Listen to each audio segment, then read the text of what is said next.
उत्तराखंड में सफाई कर्मी नियमितीकरण, ठेका प्रथा खत्म करने, पदोन्नति, उचित मानदेय, पुरानी पेंशन योजना को लागू करने समेत 11 सूत्रीय मांगों को लेकर आंदोलनरत हैं। उनके अनिश्चितकालीन हड़ताल पर चले जाने से सफाई व्यवस्था चरमरा गई है और हर जिले में जगह जगह गंदगी के ढेर लगे पड़े हैं। वहीं रुद्रप्रयाग में सफाई कर्मचारियों ने अपनी मांगों को लेकर जोरदार प्रदर्शन किया। पर्यावरण मित्रों का कहना है कि जब तक उनकी 11 सूत्री मांगों को नहीं माना गया तब तक वो अपने आंदोलन को समाप्त नहीं करेंगे। आने वाले समय में उनकी मांगें नहीं मानी गईं तो वो भूख हड़ताल जैसे कदम उठाने के लिए भी बाध्य होंगे। निगदी पर्यावरण मित्र आंदोलन पे हैं, क्या लगता है कितनी जायज़ मांगे हैं और सरकार क्या अनदेखा कर रही है इन लोगों की? बहुत जायज़ मांगे हैं। मैं इनका जो मांग पत्र था उसमें देख रहा था, एक बिंदु मैंने देखा कि पर्यावरण मित्र जो आपने कहा कि पर्यावरण, इन लोगों ने लिखा है कि पर्यावरण मित्र की संज्ञा गिद्ध को दी जाती है और गिद्ध आज क्या है कि विलुप्त प्राय प्राणी है। तो मुझे बड़ा दुख हुआ कि मैंने कहा भी इन लोगों से कि सरकार ये चाहती है कि आप लोगों को भी विलुप्त प्राय करना चाहती है।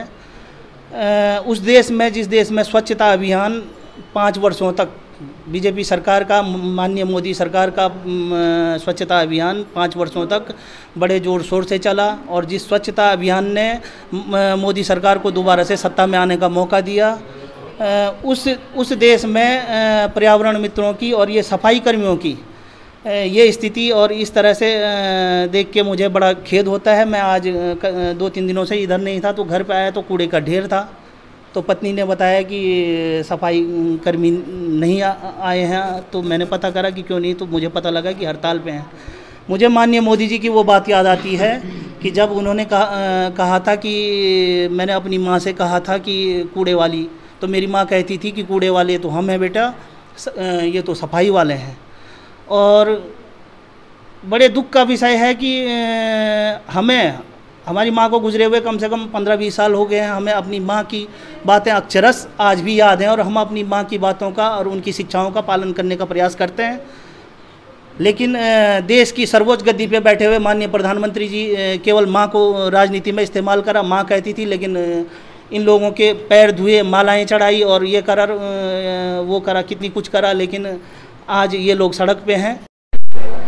क्या नाम है? संगीता।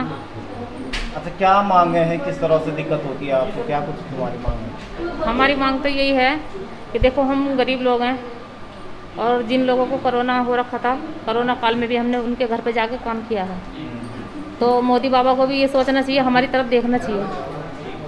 अगर वही हमारी तरफ नहीं देखेंगे तो जनता क्या देखेगी? बस हम इतना ही चाहते हैं कि हमारी ज़रूरतें पूरी की जाएं। आपका नाम क्या है? मेरा नाम नीतू देवी है और मैं इस नगर पालिका की कर्मचारी हूँ, रुद्रप्रयाग नगर पालिका। और मैं ये चाहती हूँ जिस तरीके से हम यहाँ हड़ताल पे बैठे हुए हैं, हमारी हड़ताल में जो जो मांगे हैं उन पे हमारी हड़तालों पे ध्यान दिया जाए। और जिस तरीके से हम समाज की सेवा करते हैं, समाज को भी हमें सपोर्ट करना चाहिए। और हम यही चाहते हैं कि हमारी हड़ताल में जो शर्तें हैं उन्हें मंजूर किया जाए। धन्यवाद। मनीष गोडियाल, जिला अध्यक्ष देवभूमि उत्तराखंड सफाई कर्मचारी संघ। अच्छा, क्या कुछ मांगे आपकी हैं और किन मांगों को लेकर आप आंदोलन कर रहे हैं? हमारी 11 सूत्रीय मांगे हैं, जो इस प्रकार है कि एक तो परमानेंटी की है, पेंशन की है जो 2005 से बंद है, और आवासीय कॉलोनी जिसमें मालिकाना हक की है, और ठेका प्रथा समाप्त की है। जो हमारी मुख्य मांग है वो है ठेका प्रथा समाप्त करने की है। और जाति प्रमाण पत्र, जैसे हम वर्षों से यहाँ रह रहे हैं, हमारे जाति प्रमाण पत्र, अस्थायी प्रमाण पत्र नहीं मिल पाते हैं, जिससे कि हमारे बच्चे जो है पढ़ लिख के भी बेकार हैं यहाँ उत्तराखंड में जी। इस प्रकार ये 11 सूत्री मांगे हैं। तो क्या आगे की क्या रणनीति है अगर सरकार मांगे नहीं मानते हैं, तो किस तरह से आंदोलन रहेगा? अभी तक जो है हमारा कार्य बहिष्कार चल रहा है। अगर सरकार हमारे मांगे नहीं मानती है तो हम उग्र आंदोलन करने के लिए भी जो है मजबूरन हमें उग्र आंदोलन भी करना पड़ेगा। बता दें कि सफाई कर्मचारियों के हड़ताल पर चले जाने के कारण नगर क्षेत्र की सफाई व्यवस्था बुरी तरह से चरमरा गई है। पंजाब केसरी टीवी के लिए रुद्रप्रयाग से भूपेंद्र भंडारी की रिपोर्ट।